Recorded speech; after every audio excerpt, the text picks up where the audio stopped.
حضرات السيدات والسادة،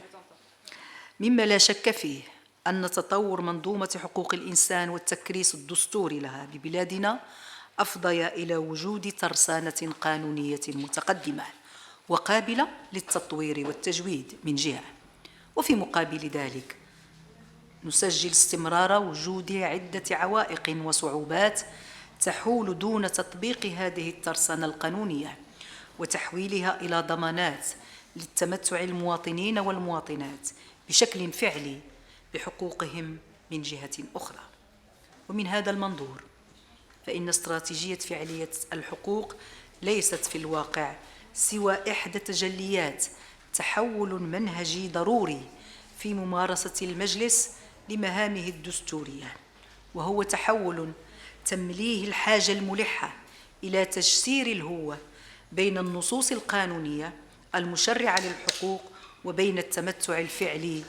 بها على أرض الواقع. إن فعالية الحقوق بالنسبة لنا تهدف بالدرجة الأولى إلى تعزيز إمكانيات التطبيق الأمثل للترسانة القانونية الحقوقية عبر الاشتغال على العوامل والمحددات ذات الطبيعة الغير القانونية،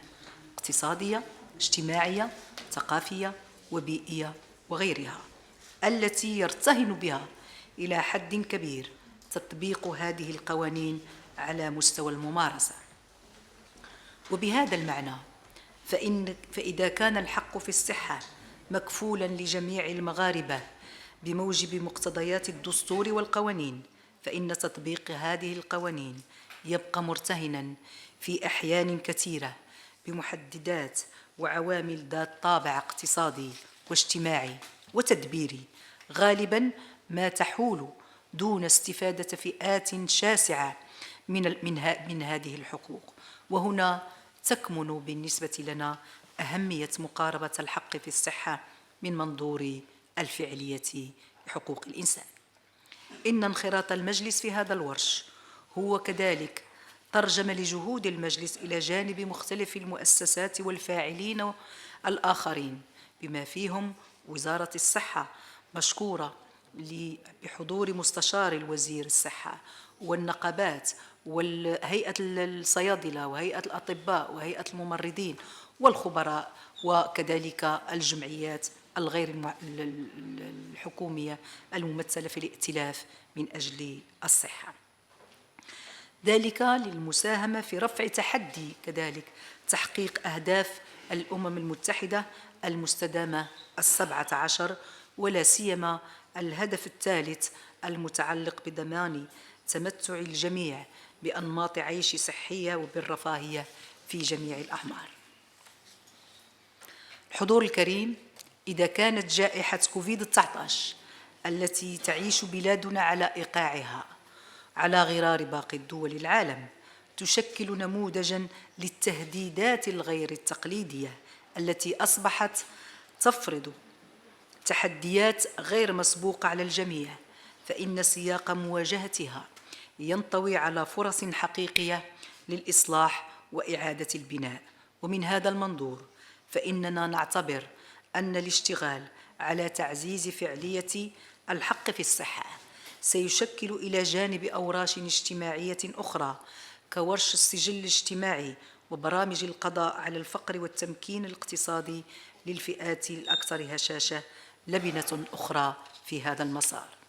كما أن تزامن الجائحة مع النقاش المفتوح الحالي حول النموذج التنموي الجديد ليشكل للجميع فرصة لجعل تعزيز ضمانات الحق في الصحة أحد المرتكزات الأساسية للنموذج التنموي المشهود، باعتباره لحظة حاسمة لإعادة التوجيه الاستراتيجي للاختيارات التنموية لبلادنا. وفيما يتعلق بمنهجية تنفيذ هذا المشروع الذي نطلقه اليوم، فإن المجلس الوطني لحقوق الإنسان إيمانا منه بأن معالجة الإشكالات المرتبطة بحقوق الإنسان عامة وبحقوق الاقتصادية والاجتماعية على وجه الخصوص تفرض أكثر من أي وقت مضى التحلي بما يكفي من الجرأة لاجتراح حلول مبدعة ومبتكرة يعتزم اعتماد المجلس يعتزم اعتماد مقاربة تقوم على 3 مرتكزات أساسية. أولها ضرورة البناء انطلاقاً من التراكم الحاصل في الأفكار والبرامج لدى مختلف الأطراف المتدخلة في عملية الاستفادة من الحق في الصحة بمستوياتها المتعددة. وتجدر الإشارة هنا أن إبداع حلول جديدة لا يعني بالضرورة إحداث قطيعة مع ما هو موجود، بقدر ما يعني إحداث قطيعة على مستوى طريقة التفكير فيه بما يضمن تتمينه وتعزيز فعاليته ونجاعته. لقد وقف المجلس خاصة خلال متابعة لجائحة كوفيد وخلال مشاورته التمهيدية مع مختلف شركائنا في هذا الورش اليوم على مجموعة من الخلاصات الأولية التي تبين بوضوح وجود إمكانيات لتعزيز فعالية الحق في الصحة حتى في إطار المنظومة الصحية القائمة حالياً وفي حدود الإمكانيات المادية والبشرية المتوفرة.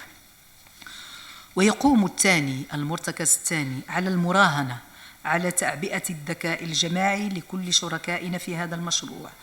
المتدخلين في الحق الصحة سواء بشكل مباشر أو غير مباشر. لذلك فإننا اخترنا اعتماد مقاربة تشاركية منفتحة للجميع، وستبقى الدعوة مفتوحة في وجه كل من يلتمس في نفسه وفي آلياته. الدعوة مفتوحة إذن للجميع لنلتمس في نفسه وللذي يلتمس في نفسه إمكانية المساهمة في نجاح هذا الورش الحقوقي الجماعي الذي نطلقه اليوم. أما المرتكز الثالث في هذا المشروع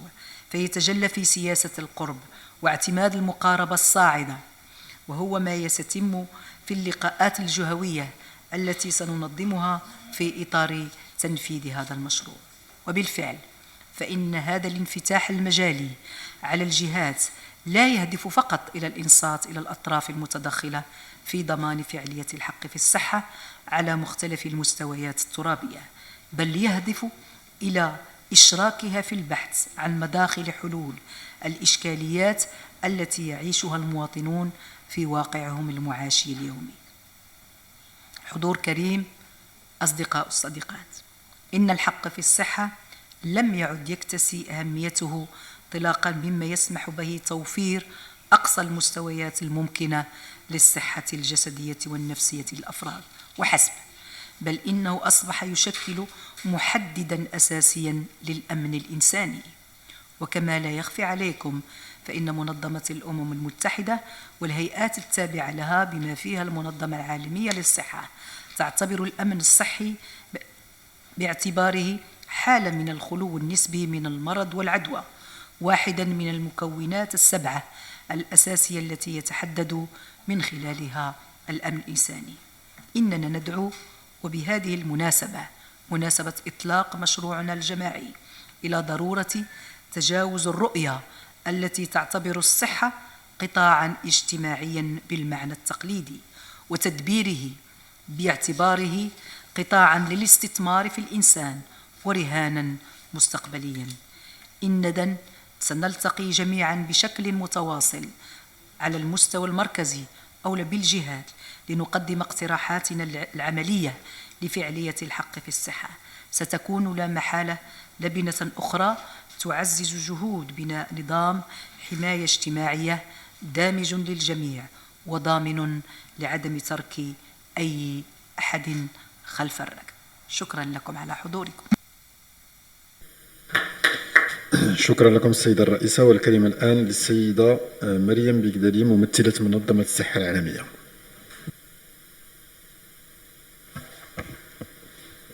Merci beaucoup. Madame Amina Boyash, présidente du Conseil national des droits de l'homme, Monsieur Stephen Kruger, directeur de la Fondation Konrad Adenauer, honorables représentants du ministère de la Santé, honorables représentants des organisations ordinales, des réseaux associatifs et des syndicats, collègues représentants des Nations Unies, honorable assistance. C'est pour moi un honneur et un immense plaisir de participer à l'ouverture de cet important événement sur la réflexion autour de l'effectivité du droit à la santé au Maroc, vers un système sanitaire basé sur l'approche fondée sur les droits de l'homme, que je préfère appeler les droits humains pour être plus inclusif entre les genres. En effet, le droit à la santé, et plus particulièrement durant ces temps de crise sanitaire Covid-19, est l'une des préoccupations majeures des gouvernements, des partenaires nationaux et internationaux et du système des Nations Unies. L'équité en santé et le droit à la santé sont étroitement liés au progrès de la couverture santé universelle pour atteindre l'objectif de réalisation par tous les peuples du meilleur état de santé possible en tant que droit fondamental.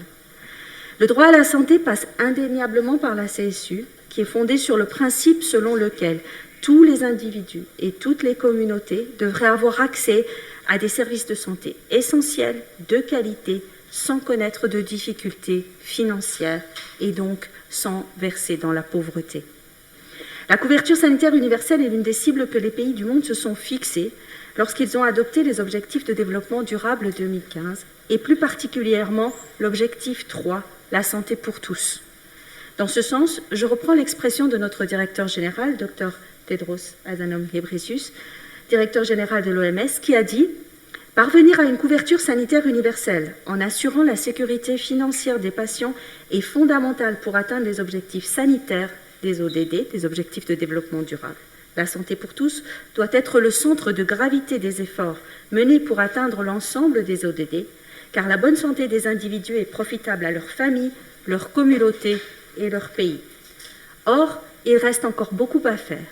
Environ 400 millions d'individus dans le monde, soit une personne sur 17, n'ont toujours pas accès aux services de santé de base. Et lorsqu'une personne est laissée pour compte, nous sommes tous laissés pour compte. Pour progresser vers la CSU, il faut renforcer les systèmes de santé, offrir des soins à coût abordable, assurer l'accès aux médicaments, aux technologies médicales, rendre disponibles les personnels de santé en nombre suffisant, bien formés et motivés. Les hautes orientations de Sa Majesté, en particulier d'atteindre la couverture médicale de base pour la fin 2022 pour le peuple marocain, doivent nous guider dans cette direction. Mesdames et messieurs, la pandémie de Covid-19 a affecté différents pays de différentes manières à travers le monde. Cependant, elle présente des spécificités communes à tous les pays, la vitesse et l'ampleur de la propagation de la maladie, une capacité à submerger les systèmes de santé, la gravité pour un certain pourcentage de cas nécessitant des soins intensifs et pouvant évoluer vers le décès, et les perturbations sociales et économiques résultant des mesures de confinement, de la fermeture des frontières et de l'arrêt de certaines activités. Madame Boyash l'a signalé, le droit à la santé, c'est un élément fondamental de la sécurité humaine. Et dans le contexte de la Covid-19, la perspective des droits humains prend toute son importance. Il s'agit d'un accès équitable, bien entendu, au diagnostic, à la prévention, à la meilleure prise en charge thérapeutique, mais il s'agit aussi d'une approche de santé publique destinée à protéger les plus vulnérables d'entre nous, les personnes âgées, les personnes souffrant de comorbidité. Mais aussi et également, et c'est fondamental, d'une vision sociale permettant de protéger les personnes les plus vulnérables, non pas seulement sur le plan sanitaire, mais vulnérables sur le plan social et économique. Les familles les plus pauvres, les travailleurs de première ligne, les personnes déplacées, les femmes isolées, les femmes victimes de violences, les personnes vivant avec un handicap, les enfants victimes de violences, toutes ces personnes souffrent démesurément de la pandémie de Covid-19 et des situations de crise sanitaire. Le Maroc a démontré une approche ambitieuse à la lutte contre la pandémie, y compris dans les mesures sociales entreprises et permettant de soutenir et de renforcer les mesures de santé publique. Ce succès est reconnu et loué dans l'ensemble du monde et témoigne du leadership et de l'innovation du pays, y compris pour le Conseil des droits de l'homme, pour maintenir en fait ce focus sur les droits humains lors de cette crise sanitaire. Mesdames et messieurs, la Constitution de l'OMS établit que la possession du meilleur état de santé qu'il est capable d'atteindre constitue l'un des droits fondamentaux de tout être humain. La réalisation du droit à la santé est étroitement liée à la réalisation des autres droits humains, notamment le droit à l'alimentation, au logement, au travail, à l'éducation, à la non-discrimination, à l'accès à l'information et à la participation. Il suppose des libertés, celle de contrôler sa propre santé, son propre corps, ses choix par rapport à son corps, ainsi que le droit à l'intégrité. L'approche de la santé fondée sur les droits humains vise à ce que l'ensemble des politiques, des stratégies et des programmes de santé soient conçus avec des principes de non-discrimination, de disponibilité, d'accessibilité, d'acceptabilité, de qualité, de responsabilisation et d'universalité. Une approche fondée sur les droits implique la participation significative de toutes les parties prenantes nationales, y compris les acteurs non étatiques tels que les organisations non gouvernementales, à toutes les phases des programmes de santé, allant de la planification jusqu'à la mise en œuvre et au suivi et évaluation.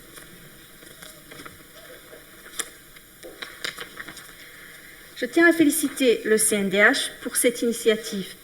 et ses partenaires pour cette initiative pertinente qui va permettre de fédérer les efforts de tous les partenaires pour un objectif commun qui est le droit à la santé. Et je saisis encore cette occasion pour féliciter le ministère de la Santé pour la gestion optimale de la crise sanitaire Covid-19 au Maroc, incluant les actions innovantes, pertinentes pour un accès équitable du vaccin contre le Covid-19 et des autres technologies. Je réitère bien sûr l'appui de l'Organisation mondiale de la santé et sa représentation au Maroc, au gouvernement du Maroc et à toutes les parties prenantes pour l'atteinte de ces objectifs. Je vous remercie. Merci beaucoup. شكرا للسيدة ممثلة منظمة الصحة العالمية. والآن نمر للسيد مستشار السيد وزير الصحة الذي يتكلم نيابة عن السيد الوزير. بسم الله الرحمن الرحيم، والصلاة والسلام على أشرف المرسلين. السيدة رئيسة المجلس الوطني لحقوق الإنسان، السيدة بيكديلي ممثلة المنظمة العالمية للصحة، السيد ستيفن غروغر مدير مؤسسة كونارد أدنو، حضرات السيدات والسادة، أيها الحضور الكريم، اسمحوا لي في البداية أن أعبر عن سعادتي بدعوتكم الكريمة لحضور أشغال هذا اليوم الدراسي المنظم من قبل المجلس الوطني لحقوق الإنسان حول موضوع إطلاق نقاش وطني حول فعالية الحق في الصحة. لا يخفى عليكم أن الحق في الصحة يعتبر من أهم حقوق الإنسان التي تم التأكيد عليها في المواثيق الدولية وفي مختلف الدساتير الوطنية في جميع أنحاء العالم، وذلك نظرا لارتباطه الوثيق بمختلف حقوق الإنسان الأخرى بصورة عامة، وتأثيره على ممارسات الإنسان وأنشطته اليومية بصفة خاصة. فالحق في الحياة والسكن اللائق والشغل والتعليم والكرامة الإنسانية والمساواة وعدم التمييز وحظر التعذيب والخصوصية والوصول إلى المعلومات والتنقل كلها حقوق وحريات تشكل جزءا لا يتجزأ من الحق في الصحة. وحسب المنظمة العالمية للصحة فإن الحق في الصحة يعني التمتع بأعلى مستوى من الصحة يمكن بلوغه، هو أحد الحقوق الأساسية لكل إنسان دون تمييز بسبب العرض أو الدين أو العقيدة السياسية أو الحالة الاقتصادية أو الاجتماعية. وقد أولت بلادنا أهمية خاصة لهذا الحق من خلال جعله حقا دستوريا انطلاقا من الفصل 31 من الدستور الذي نص على ما يلي: تعمل الدولة والمؤسسات العمومية والجماعات الترابية على تعبئة كل الوسائل المتاحة لتيسير أسباب استفادة المواطنات والمواطنين على قدم المساواة من الحق في العلاج والعناية الصحية والحماية الاجتماعية والتغطية الصحية والتضامن التعاضدي أو المنظم من لدن الدولة. كما أن صاحب الجلالة الملك محمد السادس نصره الله ما فتئ يؤكد على حرصه الموصول على جعل النهوض بقطاع الصحة من الأوراش الحيوية الكبرى في بلادنا، ويدعو إلى ضرورة تمكين المغاربة من الولوج إلى علاجات صحية ذات جودة وتعميم التغطية الصحية الإجبارية لتشمل جميع فئات المجتمع، واعتبار حق الولوج للخدمات الصحية دعامة أساسية لترسيخ المواطنة الكريمة وتحقيق ما يتوخاه جلالته لبلدنا من تنمية بشرية شاملة ومستدامة، كما جاء في الرسالة السامية التي وجهها جلالته إلى المشاركين في المناظرة الوطنية الثانية حول الصحة المنعقدة في مراكش من 1 إلى 3 يوليو 2013، حيث دعا جلالته إلى إيجاد الإجابات الناجعة لا سيما للإشكالات المتعلقة بتفعيل الحق الدستوري في العلاج والعناية والتغطية الصحية والأمن الصحي واعتماد حكامة صحية جيدة والنهوض بالصحة النفسية والعقلية وبالوضعية الصحية للأشخاص ذوي الاحتياجات الخاصة وللمسنين، واستكشاف أمثل السبل لتوفير التمويلات الضرورية وطنيا ودوليا، وتطوير النظام التعاضدي والحد من الفوارق المجالية من أجل الولوج العادل للعلاج. انتهى كلام صاحب الجلالة. حضرات السيدات والسادة، إن التنزيل الفعلي للمقاربة الحقوقية في المنظومة الصحية ببلادنا يقتضي أن تحرص السلطات العمومية على ولوج المواطنات والمواطنين ليس للخدمات الصحية المتاحة فقط، ولكن أيضا عن طريق التحكم في المحددات الاجتماعية لها، بما في ذلك العوامل الاجتماعية والاقتصادية والبيئية والسلوكية،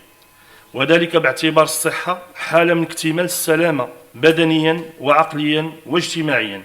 لا مجرد انعدام المرض أو العجز، وهو ما ينسجم مع ما تم تنصيص عليه في المادة 3 من القانون إطار رقم 34/09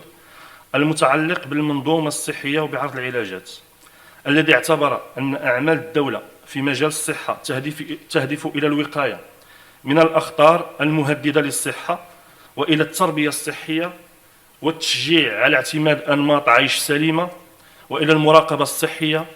وتقديم خدمات وقائية أو علاجية أو ملطفة وخدمات إعادة التأهيل. حضرات السيدات والسادة، من بين أهم التحديات المطروحة على قطاع الصحة في الوقت الراهن تلك المتعلقة بضمان المساواة في الولوج إلى العلاج والخدمات الصحية لفائدة جميع الساكنة، والإنصاف في التوزيع المجالي للموارد الصحية عبر مختلف التراب الوطني، وذلك بالنظر لتزايد الطلب والانتظارات على قطاع الصحة في مقابل محدودية الإمكانيات التي لا تسمح ببناء وتجهيز بنيات تحتية قريبة من كافة الساكنة وتزويدها بالتجهيزات والموارد البشرية الضرورية. لذلك أصبح من الضروري إيجاد وسائل العمل لتجاوز هذه التحديات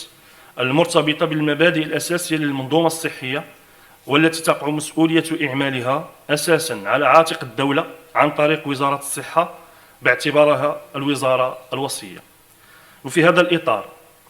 فإن وزارة الصحة تواصل الاشتغال على أوراش إصلاحية مهيكلة، ومنها أولاً ورش إعادة هيكلة المنظومة الصحية، ثانياً تعميم التغطية الصحية الشاملة على جميع فئات المجتمع تنفيذاً للتوجيهات الملكية السامية، ثالثاً ورش الجهوية المتقدمة أو الجهة الصحية الهادف إلى تحقيق سياسة القرب من خلال منح صلاحيات مهمة للمديرين الجهويين لتدبير الشأن الصحي على المستوى الجهوي بما يضمن مراعاة خصوصيات ومتطلبات كل جهة. حضرات السيدات والسادة، إن ورش التغطية الصحية الشاملة سيمكن بلادنا من التنزيل الفعلي للحق في الصحة، وذلك من خلال اعتماد مختلف الأبعاد التي تنطوي عليها هذه التغطية، والمتمثلة فيما يلي: ضمان الإنصاف في الولوج إلى الخدمات الصحية الوقائية والعلاجية والملطفة للآلام وتلك التي تعيد التأهيل وتعزز الصحة، توفير علاجات كافية وذات جودة، حيث يتعين أن تكون العلاجات المقدمة كافية لتحسين صحة المستفيدين وتستجيب للانتظارات المشروعة للسكان. وأخيراً تعزيز الحماية المالية للأفراد والأسر من خلال خفض التكاليف التي يؤدونها عن علاجاتهم. وفي الختام، لا بد من العمل على تقوية منظومة اليقظة الصحية والرصد الوبائي لجعل المنظومة الصحية قادرة ليس فقط على تتبع العوامل والمؤشرات التي تستهدف الأخطار الصحية المعروفة، بل أيضاً على رصد الظواهر ذات الطبيعة غير المعروفة التي باتت تشكل تهديداً للصحة العمومية، لا سيما في ظل تزايد الأمراض والأوبئة المستجدة العابرة للحدود. والسلام عليكم ورحمة الله.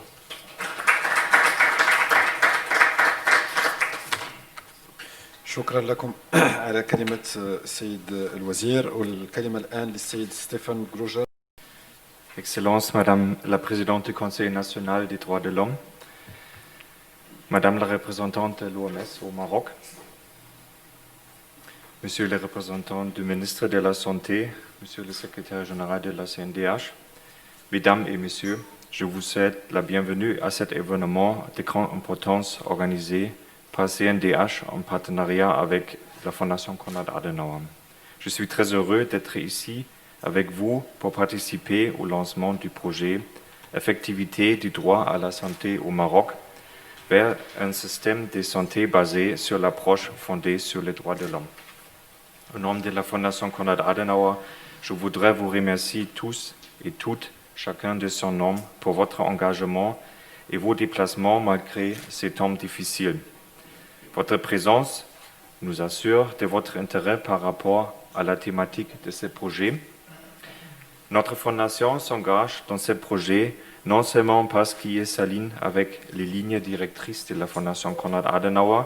qui se focalise en grande partie sur la promotion des droits de l'homme dans toutes ses dimensions, mais aussi parce que la confrontation de la situation pandémique actuelle nécessite une multiplication des efforts en vue de suggérer les meilleurs scénarios de gestion et d'intervention possibles. En effet, la pandémie de Covid-19 a généré des menaces inédites au niveau du système sanitaire au Maroc, comme partout dans le monde, et nous a révélé les différentes lacunes de gestion de ce système. C'est dans cette optique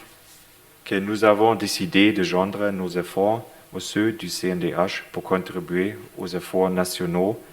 qui ont pour objectif d'améliorer la performance du secteur de la santé au Maroc.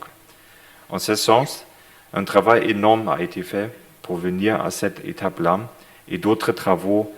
en suivront pour proposer en fin de compte une évaluation de l'effectivité sur le droit à la santé.